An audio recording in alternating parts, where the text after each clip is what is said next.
Hey everybody, welcome back to my channel, and today we're going to be talking about Strippergate.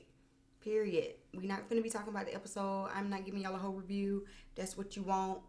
This ain't it. I'm going to be talking about the stripper. Let's go.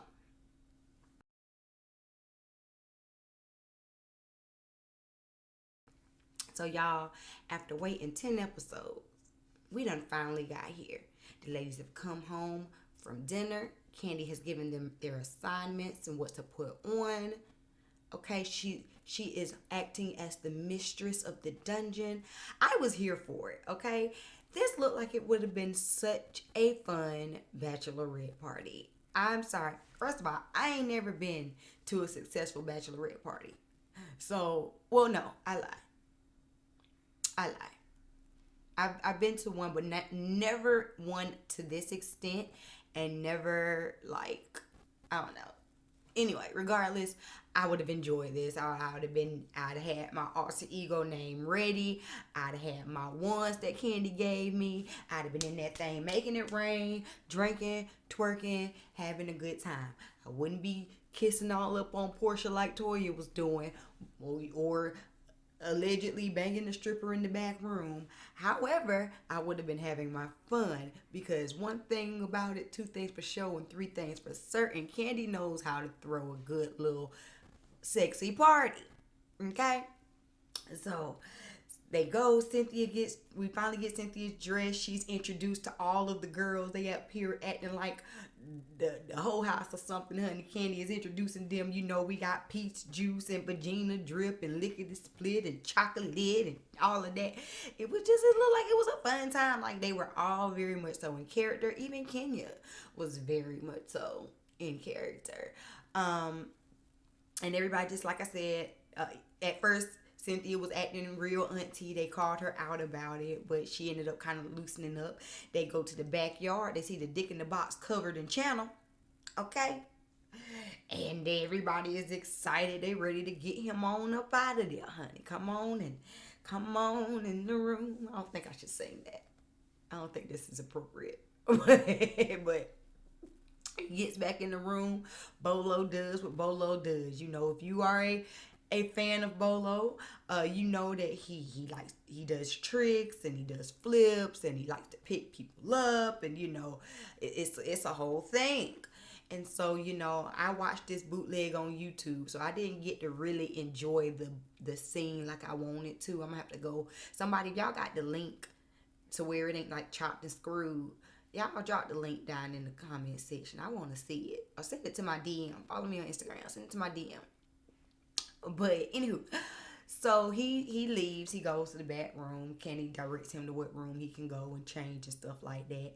And then the girls continue with the party. Of course, Candy puts in a plug for her bedroom candy. She has the little set swing while she's getting Cynthia hitched up in the set swing. Chocolate, aka Kenya, is all on the floor, honey. She grinding, she rolling, she twirling, all on the floor. She's feeling the way. All the girls are feeling the way. Chocolate suggests that Bolo come back out and give them a round too, honey.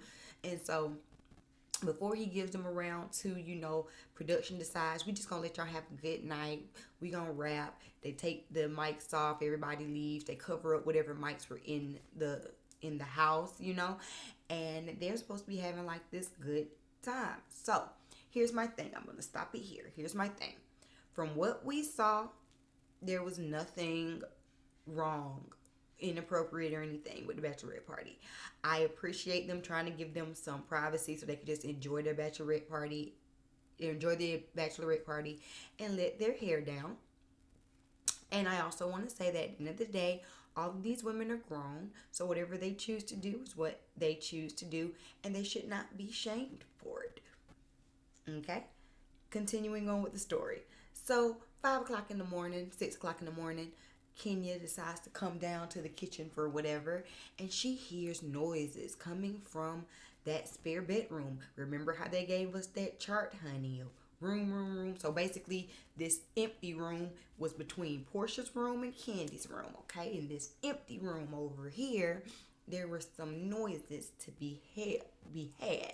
Some statements like "do it harder" and things like that. And apparently it was more than one voice. Kenya says that she recognized Portia's voice, but she wasn't quite sure about the second voice. So the next day, she makes it her mission to take everybody to Bolo Court to see who has been, visiting with Bolo. Now, after seeing the episode, I believe if y'all watched my first initial review of this, I'm gonna put the card up here. Y'all watched my initial review of this before before the season even started back in October. I said that I thought it was Portia and possibly Tanya because we did not know. I didn't know Toya at the time. She was she's a new wife. I didn't know anything about her. After watching the episode, my opinion, it was Portia and Toya and Bolo getting it in. Y'all tell me who y'all think it was down below. But that's it. You can say what you want. That's who it was. And then on top of that, when Kenya say that she couldn't quite recognize the second person's voice, you've been around all these women for how many years? You know everybody's voice. You know Marlo's voice. You know Candy's voice. You know Candy's voice. You know the Shamia them, you know their voice, you know voices, you know these people's voices, okay? And so you just didn't want to necessarily outright throw your little friend under the bus, but you are throwing your friend under the bus. As a matter of fact, Candy gets upset. By the end of this, Candy gets upset because instead of them just all enjoying their day, the girls who went on the little boat ride, catching sharks, them and the other girls staying at home recuperating, instead of that just being the day, Kenya has made the entire day about finding out who did grown people activities with this stripper, as if it had something to do with her. Now, to me, it just sounds real haterish. What? Did you want some? I'm just saying, Kenya. We know you not getting none. Why you got to throw salt in the game for the people who are? Okay? I'm just saying, at the end of the day, if it was Portia's single. If it was Toya already told you she don't care nothing about the vow she took. She gonna do what she want to do anyway. If it's Tanya, technically, Tanya's single. If you want to be technical, she's a forever fiance, but she's still technically single. You know what I'm saying? So, it don't matter. It don't matter. If it's Marlo, first of all, Marlo would never. I can't even, because Marlo would never. Marlo does not. No. But anyway,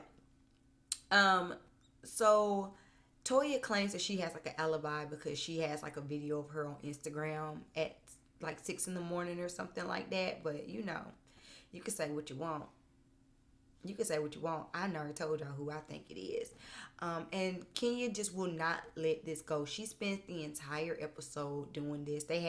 She had her own little confessional. She's smoking a cigarette. It's so dramatic.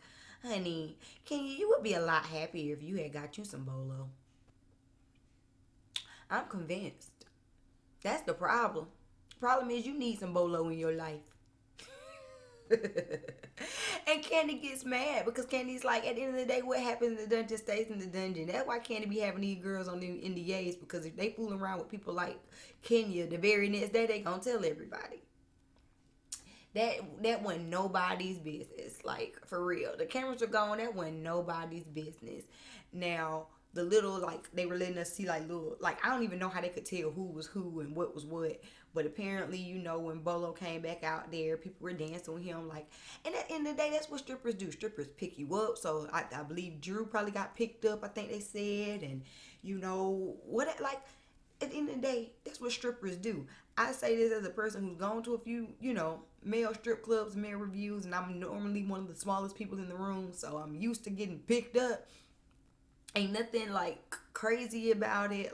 It's nothing, you know what I'm saying? It just is what it is. So I don't think that, I really don't think that whatever happened in the living room was out of bounds or out of pocket. I feel like there was girl on girl action between Toya and Portia. Things got a little hot and heavy. Those two were the main two that was gawking over Bolo and wanting to see if it was real and all this kind of stuff.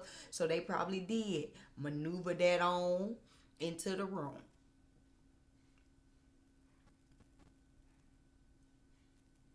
Would I be fooling around with the stripper? No. But am I mad at him? I'm not. You grown. Have your fun. I hope it was fun for you. Okay? Portia, Toya, was it fun? Okay, I'm done. I'm done. I think that's really about it. The only other thing about this episode was that Kenya and Marlo actually like made up thanks to Cynthia. They actually did. Yay. About time. Get over whatever y'all's issue is finally. But Kenya got on my nerves. I'm sorry. Kenya's a hater. Kenya is a hater. Kenya's a hater. Whatever happened at that bachelorette party, it should have just stayed there. I wish.